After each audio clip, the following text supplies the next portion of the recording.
మామా what surprise. ఆ కుర్రాడు ఎలా ఉన్నాడు? ఎవరు? నరేష్. అదేగా చూశాను. చాలా రోజుల తర్వాత కలుస్తున్నాం. ఫార్మాలిటీ కూడా హాయ్ చెప్పకుండా పోలీసు వాళ్ళ ముందు వచ్చి నిలబడ్డావు. రే, this is very much serious case. నువ్వు అనుకుంటున్నట్టుగా సాధారణమైన కేసు కాదు. ఏమైంది? ఈ అబ్బాయి కళ్ళు తెరిస్తేనే ఈ కేసులో నాకు చిన్న క్లూ దొరుకుతుంది. ఓ, తలకి బలంగా గాయమైంది. బ్లడ్ కూడా చాలా లాస్ అయింది. కానీ భయపడాల్సిన అవసరం లేదు. కానీ నేను ఎంక్వైరీ చేయాలంటే 2-3 రోజులు పడుతుంది. I have to keep him in observation. So he should be all right by then. SP కొడుకుని కిడ్నాప్ చేశారంటే నాకు ఇది సాధారణ నెట్వర్క్ అనిపించట్లేదు. ఆ కుర్రాడి ప్రొటెక్షన్ కోసం ఎదురు కానిస్టేబుల్ని పంపిస్తాను.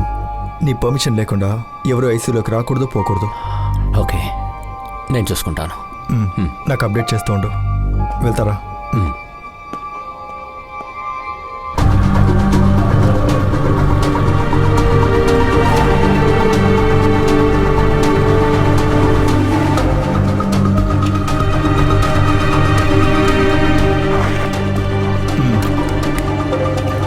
సార్, ఇదే సార్ యాక్సిడెంట్ జరిగిన చోటు. అబ్బాయికి యాక్సిడెంట్ అని ఎవరో అన్నోన్ పర్సన్ సార్ కాల్ చేసి చెప్పారు. విచారించి చూస్తే ఎవరు చూడలేదంటున్నారు sir.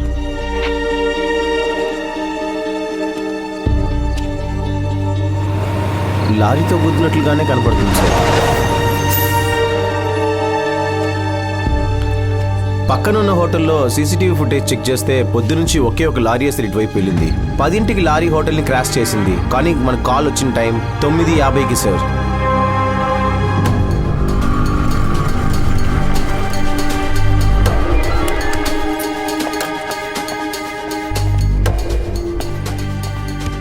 Okay, thank you. CCTV footage నేను చెక్ చేసింది కాక 30 minutes బిఫోర్గా చూపించు. చూపిస్తాను సార్.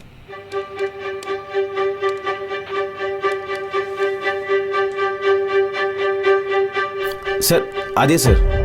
మార్క్.